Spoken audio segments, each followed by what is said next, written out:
सितारागंज नाम का एक गांव था और वहीं बलवान अपने माँ और अपने पिता के साथ रहा करता था। बलवान बहुत ही आलसी था, जिस बात से उसका परिवार हमेशा परेशान और हताश रहता था। रात भर सोते हो, दिन भर सोते हो, आखिर तुम करते क्या हो? और इतनी नींद आती कहाँ से है तुम्हारे पास? माँ, क्या तुम भी? अभी बस 2 बज रहे हैं, अभी नहीं सोऊंगा तो कब सोऊंगा? तुम्हारे इस आलसी पने से हमारा परिवार कितना जूझ रहा है। पिताजी ने तुम्हें कितने दिनों से देखा नहीं, वो जब भी आते हैं तुम उस वक्त सोते ही रहते हो। रात भर मच्छरों की वजह से नींद नहीं आई, इसीलिए दिन में सो रहा हूँ। बलवान की इस आदत से बलवान का घर तो परेशान था ही, लेकिन पूरे गांव ने उनका जीना दुश्वार कर रखा था। धूमकेतु जी, कहाँ तरफ जा रहे हैं आप? बस चाय पीकर घर की तरफ। क्यों, क्या हुआ? आज तुम बड़े थके हुए लग रहे हो। हाँ, अब क्या करें, मेहनत करके घर जाओ तो थक कर सोने का अलग ही आनंद है। वैसे ये सब तुम्हें कैसे पता चलेगा?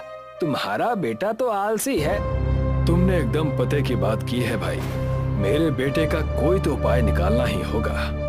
बलवान के पिता वहां से निराश होकर चले जाते हैं और बलवान को नींद से उठाकर उसे घर की परेशानी के बारे में समझाने लगते हैं। बेटा, तुम मेरी बात सुनो। मैं तुमसे ये कहना चाहता हूँ कि तुम्हारी उम्र के सारे बच्चे अच्छी तरक्की कर रहे हैं। पढ़ाई किए कई साल बीत गए हैं, लेकिन तुम अब भी बच्चों जैसे हो। पिताजी, क्या हम इस बारे में कल बात करें? मैंने रात भर जागकर शूरवीरों की तरह जंग जीती है। तुमने कैसी जंग जीती, ये क्या कह रहे हो? बलवान और उसके पिता दोनों बात कर ही रहे थे कि उसकी खिड़की से घूमर चाचा ने उनकी सारी बातें सुन ली। तो ये राज है, बलवान सिर्फ नाम से ही नहीं, असल में भी बलवान है। एक अनोखी जंग जीतकर हमारे गांव में आया है, ये बात सभी को बतानी होगी। घूमर चाचा आधी अधूरी बात सुनकर वहाँ से चले गए। तब बलवान ने जंग की बात अच्छे से अपने पिताजी को बताई। जंग यानी मैंने पूरी रात मच्छर मारे हैं, मैं उसकी बात कर रहा हूँ। आप समझ क्यों नहीं रहे? तुम्हारी इन बहकी बहकी बातों से मैं परेशान हो गया हूँ। ये भी कोई जंग की बात है? मैं तुमसे भविष्य की चिंता के बारे में बात कर रहा हूँ। सब अच्छा ही होगा पिताजी। बचपन में उस ज्योतिष ने नहीं कहा था कि मैं बड़ा कामयाब राजा बनूंगा? इतना कहकर बलवान सो गया। इस लड़के का कुछ नहीं हो सकता। आप चलिए, खाना खा लीजिए। आधी अधूरी बात को सुनकर घूमर चाचा बलवान के शूरवीर होने की बात पूरे गांव में फैला देते हैं। मुझे तो पहले से ही पता था कि लड़का गुणी है। मैं अच्छे से ये बात जानती थी। ये बात तो हमें हमारे गांव के राजा को बतानी चाहिए। घूमर चाचा और सभी गांव वाले मिलकर बलवान के शूरवीर होने की कहानी उस गांव के महाराज के पास सुनाने चले गए। हम आपसे हमारे गांव के शूरवीर 100 लोगों को एक बार में परास्त करने वाले महापराक्रमी योद्धा बलवान के बारे में बताने आए हैं। हमारे राज्य में इतना बड़ा योद्धा कौन है जिसके बारे में हमें नहीं पता? राजा और प्रजा बात कर ही रहे थे कि तभी उनके मंत्री ने और बढ़ा चढ़ा कर कहा, हाँ महाराज, मैंने भी उस शूरवीर के कई किस्से सुने हैं। उस शूरवीर के क्या कहने, बलवान जैसा योद्धा आज तक पैदा नहीं हुआ। राजा ने प्रजा और मंत्री की बात सुनकर फैसला लिया कि बलवान से उनकी भेंट करवाई जाए। राजा के 2 सिपाही बलवान के घर चले गए। यहाँ कोई बलवान है? उन्हें राजा ने अपने दरबार में बुलाया है। कौन है जो सुबह सुबह घर आ गया है? एक शूरवीर की नींद कितनी जरूरी है। हमें माफ करना, लेकिन आपको महाराज के पास चलना होगा। चलो। सिपाही बलवान को लेकर राजा के पास चले जाते हैं। राजा के पास पहुँचते ही बलवान को अपनी झूठ से डर लगने लगता है और वो दरबार की चकाचौंध देखकर सहम जाता है। हे भगवान, अगर मेरी सच्चाई ने पता चल गई तो राजा मुझे आजीवन कारावास में भेज देंगे। भगवान, तुम ही मेरा सहारा हो। अब कृपया मेरी मदद करना। तो तुम हो इस गांव के शूरवीर योद्धा? जी महाराज, अब लोगों ने मान रखा है, मैंने घमंड नहीं किया। राजा और बलवान बात कर ही रहे थे कि वहाँ पर मंत्री भागता हुआ उनके पास आया।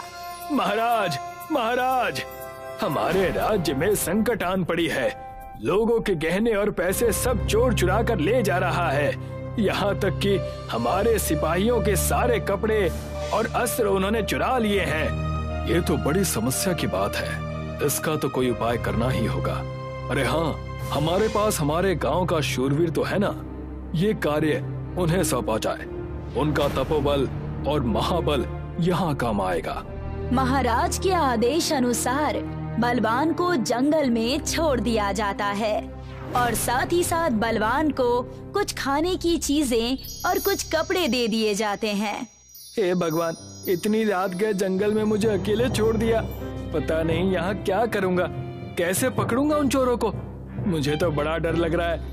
बलवान ठंड में कांपते हुए जंगल के अंदर चला गया और वहीं एक पेड़ के नीचे डर के मारे बैठ गया।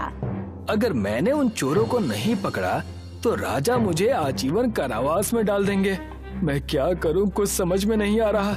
मेरे पास बेहोशी की दवा भी रखी है, मैं इसे सुबह उठते ही खाने में मिलाकर खा लूंगा।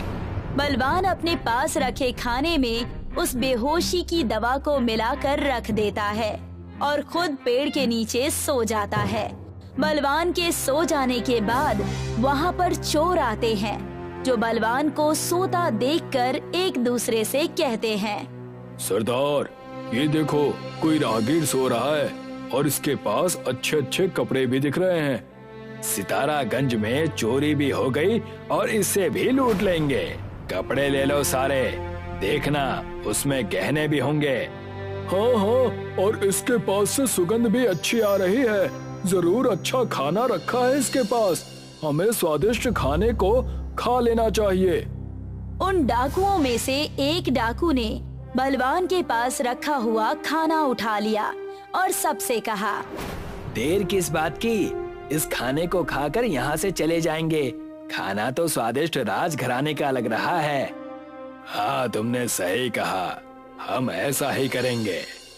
और जैसे ही उन डाकुओं ने खाना खाया तो वो सारे डाकू वहीं बेहोश हो गए।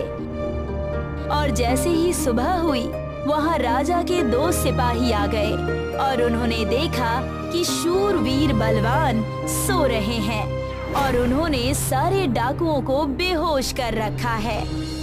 देखा हमारे शूरवीर को, डाकुओं को यूं बेहोश कर दिया। वाह, क्या बात है।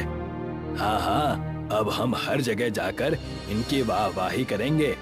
सिपाही की बात सुनकर बलवान नींद से जाग उठा और उन डाकुओं को बेहोश पाकर चकित रह गया। ये सब क्या हो रहा है? ये डाकू बेहोश कैसे हो गए? देखा, कितने जमीन से जुड़े हुए हैं, ऐसा बर्ताव कर रहे हैं जैसे कुछ हुआ ही नहीं है। वाह वाह, आप ही ने तो इन्हें बेहोशी वाला खाना खिला दिया जिससे ये बेहोश हो गए, और ऐसे बर्ताव कर रहे हैं जैसे कुछ जानते ही नहीं। दोनों सिपाही बलवान को लेकर राजा के पास चले गए। साथ ही उन्होंने राजा के सामने बलवान की शूरवीरता की बड़ी तारीफें की। वाह, अति उत्तम, ऐसा शूरवीर हमारे राज्य में है और हमें पता ही नहीं। क्या बात है। उतने में ही राजा का मंत्री जोर से दौड़ता हुआ राज दरबार में आ गया। महाराज, हमारे राज्य में दूसरे राज्य के राजा और उनके सिपाहियों ने हमला कर दिया है। हमला? हमारे पास शूरवीर है, हमला! हाँ, हमारा शूरवीर योद्धा उन्हें चुटकियों में खत्म कर देगा। आज तो मेरी पोल खुलनी तय है। अगर वहाँ नहीं गया तो राजा खत्म कर देंगे, और गया तो मुझे दूसरे राज्य वाले खत्म कर देंगे। राजा ने एक बड़ा सा हाथी शूरवीर बलवान को दिया और बलवान को वहाँ से भेज दिया। सितारागंज का राजपाट हमें चाहिए, चाहे जैसे, हम इसे लेकर रहेंगे। महाराज, लेकिन हमने सुना है कि सितारागंज के राजा के पास एक शूरवीर है जो 100 लोगों का एक साथ सामना कर सकता है। और उतने में उन्होंने देखा कि बलवान एक बड़े से हाथी पर बैठकर उनके सामने आ रहा है। हाथी जैसे जैसे उनके पास बढ़ता आ रहा है, दूसरे राज्य के राजा और सिपाही डरते जा रहे थे। देखा इसे, ये अकेला हमसे युद्ध करने आ रहा है। मुझे बड़ी घबराहट हो रही है। ये कहकर राजा ने अपने पीछे मुड़कर देखा तो पूरी युद्ध भूमि खाली हो चुकी थी। बलवान जब तक उस युद्ध भूमि में पहुंचा, उसने देखा कि सब डरकर भाग चुके हैं। और जैसे ही सितारागंज के राजा वहां पहुंचे, उन्होंने देखा कि पूरी युद्ध भूमि खाली हो चुकी है। अब से बलवान, तुम हमारे राज्य के युद्ध के प्रतीक हो। तुम हमारे सर्वश्रेष्ठ सेनापति हो। इसे ही कहते हैं अंधों में काना राजा।